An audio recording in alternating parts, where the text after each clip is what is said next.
Apa kabar? Sehat semua? Kita lanjutkan materi kuliah kita.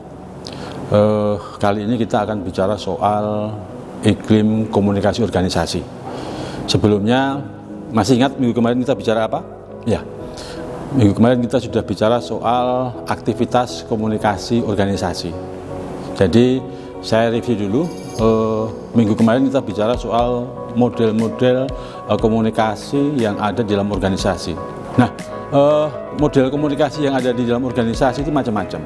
Apakah itu yang komunikasi formal, apakah itu komunikasi informal, kemudian ada komunikasi eksternal, ada internal, yang itu pasti akan kita temui dan rasakan ketika kita berada dalam organisasi. Nah, selain itu kita juga bicara soal misalkan teknik komunikasi yang bersifat informatif. Kemudian ada komunikasi yang persuasif. Kalau persuasif tentu komunikasi yang dilakukan untuk mengajak seseorang melakukan sesuatu atau mempengaruhi sesuatu. Ada lagi komunikasi yang bersifat koersif, yaitu apa? Komunikasi yang lebih bersifat instruktif, kayak perintah dan seterusnya. Nah, hari ini kita akan bicara soal iklim komunikasi organisasi. Istilah iklim, teman-teman tahu apa arti iklim? Ya, iklim itu ya kalau kita kontekskan dalam kondisi sekarang, kita pernah dengar misalkan hari ini iklimnya tropis, kemudian besok iklim musim hujan dan seterusnya. Itu kalau dalam konteks fisik kehidupan kita. Berarti kalau kita bicara iklim, itu pasti berkaitan dengan apa? Iklim itu selalu berkaitan dengan misalkan temperatur udara, berkaitan dengan apa? Suhu udara, berkaitan dengan apa? Kecepatan angin dan seterusnya. Jadi kira-kira kalau berangkat dalam konteks fisik, maka iklim seperti itu. Pertanyaannya adalah, iklim itu kira-kira penting nggak bagi manusia? Kita perlu nggak sih mengetahui iklim itu? Bermanfaat seperti apakah iklim itu? Paling gampang misalkan begini, nelayan itu biasanya kalau mau pergi ke laut itu pertimbangannya iklim. Kenapa? Misalkan hari ini kecepatan anginnya besar sehingga ombaknya tinggi, berarti kita tidak mungkin melaut. Kayak kita mahasiswa kalau pas berada pada musim hujan misalkan, kan sudah berpikir, wah ini musim hujan berarti saya harus siap-siap jas hujan, wah saya harus siap-siap ganti baju barangkali kehujanan. Itu artinya iklim itu menjadi informasi untuk kita mengambil sikap. Kayak misalkan kita mau pergi ke Eropa. Ada yang pernah ke Eropa? Oh, saya juga belum. Nah, ke Eropa itu kan sebelum berangkat kita pasti tahu di Eropa itu seperti apa. Oh, mungkin dingin, berarti sedang musim dingin, berarti apa? Berarti saya harus membawa perlengkapan baju apapun itu yang berkaitan dengan musim dingin. Sama misalkan kita ke pantai kan bayangan kita ya pantai seperti itu, berarti kita pakai baju seperti apa. Nah, dari penjelasan tadi menunjukkan betapa iklim itu sangat mempengaruhi kehidupan manusia. Kita mau kemana saja itu kadang pertimbangannya iklimnya apa sih, ini sedang musim apa, berarti kita harus seperti apa. Nah, kemudian kalau kontekskan dalam organisasi, iklim dalam organisasi itu tentu sesuatu yang berkaitan dengan apa yang mempengaruhi kehidupan organisasi. Banyak pengertian yang bisa kita temui terkait dengan iklim organisasi. Salah satunya misalkan pengertian dari Tagiuri yang mengertikan bahwa iklim organisasi itu adalah kualitas yang relatif abadi dari lingkungan internal organisasi yang dialami anggota dan mempengaruhi tingkah laku.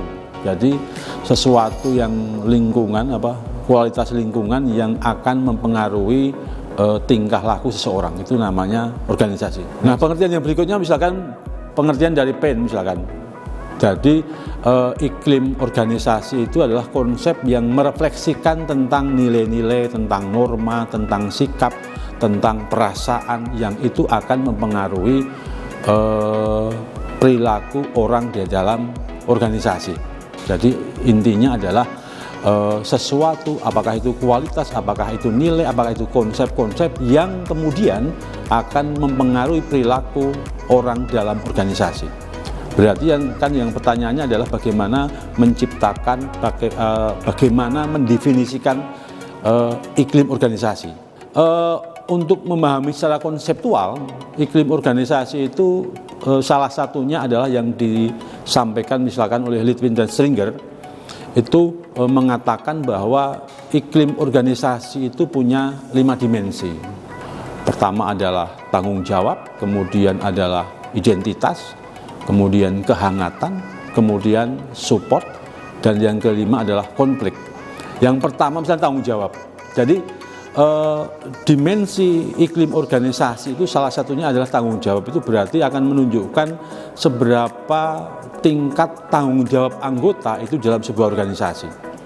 Jadi kalau misalkan seseorang itu diberi tanggung jawab seperti apa, itu akan menjadi pedoman bagi yang lain. Jadi kalau misalkan Anda berada dalam lingkungan organisasi, kemudian melihat bagaimana teman-teman Anda itu bertanggung jawab dan tidak, itu berarti akan menciptakan iklim yang akan mempengaruhi Anda. Kalau Anda bekerja dalam lingkungan orang-orang yang tidak bertanggung jawab, itu ada kemungkinan akan Anda ikut terpengaruh. Oh, yang lain nggak tanggung jawab, ngapain saya tanggung jawab? Yang kedua adalah terkait dengan identitas. Identitas itu lebih menunjukkan bagaimana kita itu peka terhadap lingkungan. Jadi bagaimana kita itu bisa menjadi pribadi yang bisa diterima di tempat lain. Itu kan bagian dari iklim. Anda bisa misalkan berada dalam organisasi yang di dalamnya itu orang itu cuek, ya kan? Karena apa? Ya mungkin sibuk dengan dirinya sehingga tidak sempat memikirkan orang lain. Sementara orang lain itu kan ada perasaan ingin diterima, ingin diakui. Nah, iklim yang seperti itu kan akan mempengaruhi bagaimana orang bekerja. Kalau orang cuek, ada orang yang merasa, misalkan begini, ada orang yang kerasan di tempat kerja walaupun bayarannya sedikit, tapi karena apa? Karena teman-temannya itu welcome, bisa menerima. Jadi pengakuan kita ada, dihargai dan seterusnya. Kemudian dimensi berikutnya adalah kehangatan. Jadi ya keramahan tadi. Jadi bagaimana kita bisa menghargai orang lain, bagaimana kita bisa menerima orang lain, bagaimana persahabatan yang terbangun dalam tempat kerja. Orang kerasan itu bukan karena gaji yang besar kadang, tetapi karena kebersamaan, mangan ngumpul, ya, rokok bareng untuk bersama dan seterusnya. Kemudian support, saling dukung. Jadi iklim sebuah organisasi itu juga ditentukan dari bagaimana sikap saling dukung itu terbangun. Kadang kita temukan organisasi yang ada itu persaingan yang saling menjatuhkan. Jadi kalau misalkan ada teman kita yang naik pangkat, yang lain harus menjegal, atau teman yang lain saling menelikung istilahnya. Tapi ada sebuah organisasi yang di dalamnya itu saling mendukung. Ada teman yang mau maju, ya kita dukung. Apa yang kita bisa lakukan demi teman kita maju. Itu artinya sikap yang saling mendukung. Sikap yang seperti itu menjadi salah satu iklim yang membuat orang itu betah atau tidak betah dalam sebuah organisasi. Dan yang terakhir adalah konflik. Konflik itu terkait dengan bagaimana sebuah organisasi itu menyelesaikan persoalan yang terjadi. Jadi ada organisasi yang punya mekanisme yang lengkap terkait ada konflik yang ada di dalam organisasi. Misalkan ada dua bidang yang saling bersaing, maka ada mekanismenya seperti apa. Oh, ada rapat antar pimpinan, oh ada bla bla bla. Intinya bagaimana organisasi itu menyelesaikan konflik itu menjadi bagian yang akan menciptakan pengaruh dalam kehidupan anggotanya. Kalau sebuah organisasi tidak punya tradisi penyelesaian konflik yang bagus, maka yang akan terjadi adalah seperti api dalam sekam, konflik-konflik yang tidak terselesaikan, masing-masing ya hanya disimpan. Karena apa? Karena organisasi tidak punya kesempatan atau tidak punya fasilitas untuk menyelesaikan konflik itu. Nah, kemudian kita bicara soal kalau tadi lebih melihat pada dimensi iklim organisasi. Jadi iklim organisasi itu dibangun dimensi apa saja, maka kali ini kita akan bicara soal faktor yang mempengaruhi iklim organisasi. Jadi faktor yang mempengaruhi iklim organisasi. Yang pertama adalah biasanya ini dibagi menjadi dua, faktor internal dan eksternal. Kalau yang internal itu yang pertama adalah pengaruh pimpinan. Pimpinan itu dikaitkan dengan kira-kira adalah kebijakan apa yang diberlakukan di dalam organisasi itu. Ada sebuah pimpinan yang mungkin sangat otoriter, ada pimpinan yang sangat demokratis, dan sikap itu tentu akan mempengaruhi bagaimana iklim organisasi yang berjalan. Kalau pimpinannya adalah ketat, maka yang terjadi adalah mungkin karyawannya akan ketat sekali. Tapi kalau misalkan pimpinannya lebih longgar, sangat demokratis, barangkali model komunikasi yang terbangun dalam organisasi juga relatif demokratis, mungkin lebih santai. Jadi apa? Pengaruh pimpinan begitu besar. Yang kedua adalah tingkah laku karyawan. Tingkah laku karyawan adalah bagaimana teman-teman kita berperilaku. Jadi tingkah laku lingkungan tempat kita bekerja tentu sangat mempengaruhi iklim organisasi. Jadi kalau temannya itu punya kebiasaan yang beda-beda, tentu akan punya dampak bagi lingkungannya. Yang ketiga adalah berkaitan dengan tingkah laku kelompok kerja. Kalau tadi adalah tingkah laku karyawannya, maka ini adalah tingkah laku kelompok kerja. Kita tahu di dalam setiap organisasi atau apapun perusahaan itu kan pasti ada kelompok-kelompok entah itu ada punya organisasi apa, punya kelompok apa, aktivitas apa yang itu tentu akan mempengaruhi kehidupan dalam organisasi. Misalkan paling gampang itu kadang beberapa waktu lalu kan ada sinyalemen, misalkan di kampus ada kelompok yang radikal misalkan. Nah, kelompok-kelompok yang muncul seperti itu tentu akan mempengaruhi lingkungannya. Faktor berikutnya yang mempengaruhi iklim organisasi yaitu faktor eksternal organisasi. Jadi semua faktor yang berasal dari eksternal, apakah itu misalkan paling gampang ya pemerintah.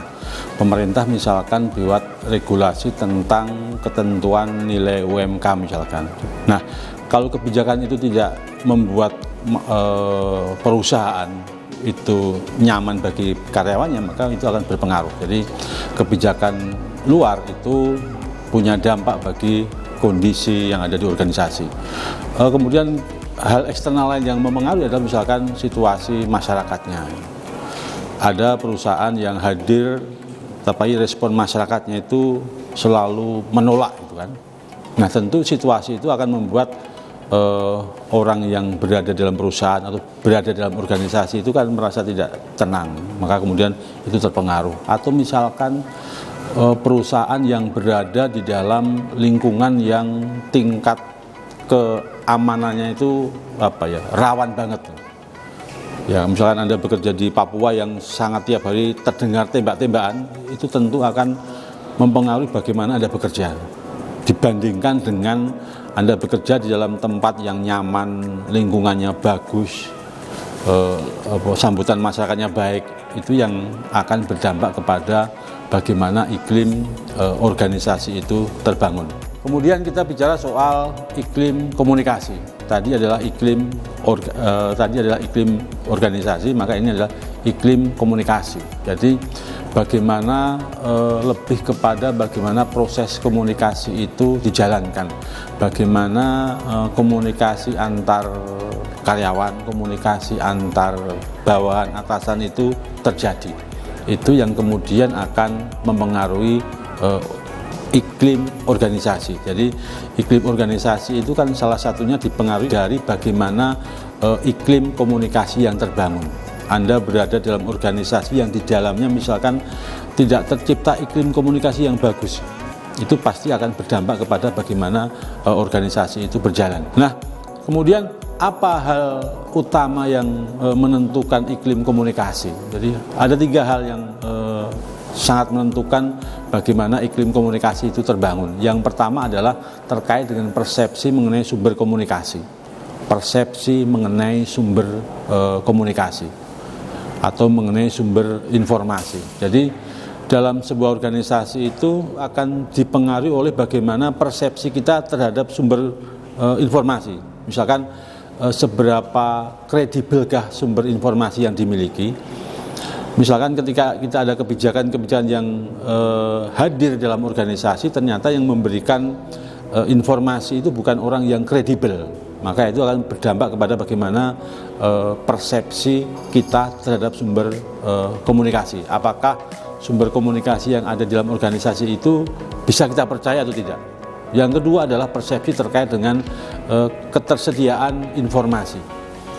Jadi iklim komunikasi itu juga dipengaruhi dari ketersediaan informasi.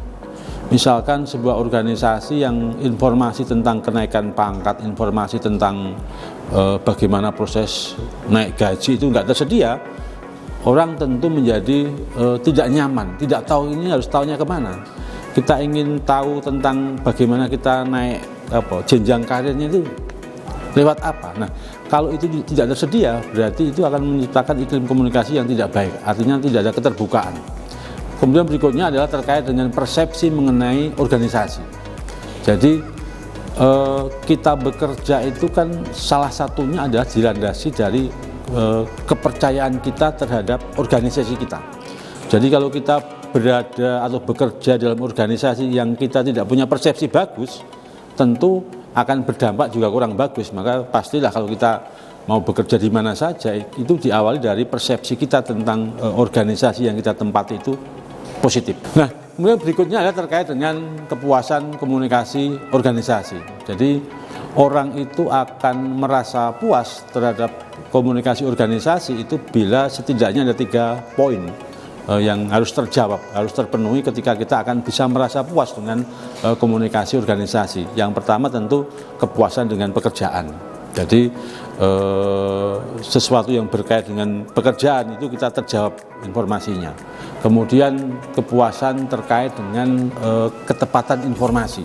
Jadi sumber-sumber informasi yang dikeluarkan perusahaan itu memang berangkat dari sumber yang terpercaya. Kemudian yang ketiga adalah kemampuan seseorang untuk memberi saran yang sempurna. Artinya apa?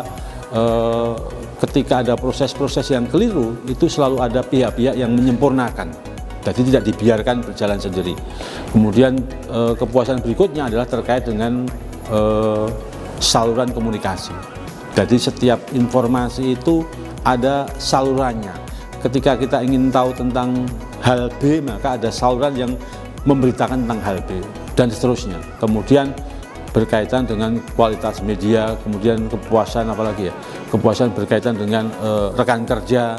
Jadi kita itu merasa puas ketika di antara kita dengan teman-teman kerja itu kita merasa bisa berkomunikasi dengan baik. Jadi teman kerja itu atau kita berada dalam lingkungan teman kerja yang saling mudah berkomunikasi. Anda bayangkan kalau Anda bekerja dalam lingkungan yang antar teman itu nggak enak berkomunikasi, itu tentu Anda juga tidak merasa nyaman. Yang terakhir adalah kepuasan komunikasi itu diukur dari bagaimana kita dilibatkan dalam proses pengambilan keputusan. Anda tentu merasa tidak nyaman ketika misalkan Anda berada dalam organisasi, ketika ada pengambilan keputusan Anda ditinggalkan, itu pasti Anda merasa tidak berguna gitu kan. Jadi kepuasan kita itu kadang ketika dilibatkan untuk membicarakan tentang sesuatu, walaupun toh tidak dipakai tapi diajak, itu sudah beda rasanya. Jadi keterlibatan kita dalam pengambilan keputusan, keterlibatan kita dalam mengakses semua keputusan itu akan melahirkan apa yang disebut sebagai kepuasan komunikasi. Nah, seperti yang saya sampaikan di awal bahwa mata kuliah ini kita akhiri dengan diskusi kelompok. Jadi seperti saya sampaikan minggu kemarin, nanti silahkan dibagi menjadi 4 kelompok. 4 kelompok, masing-masing kelompok akan membahas tiap organisasi yang telah diputuskan. Jadi misalkan kemarin kan sudah saya sampaikan, kita akan studi kasus tentang organisasi BEM, satu, kemudian UKM, kemudian tentang kerohanian, dan berikutnya tentang perpustakaan. Jadi 4 organisasi tersebut silahkan Anda pelajari terkait dengan iklim organisasi masing-masing.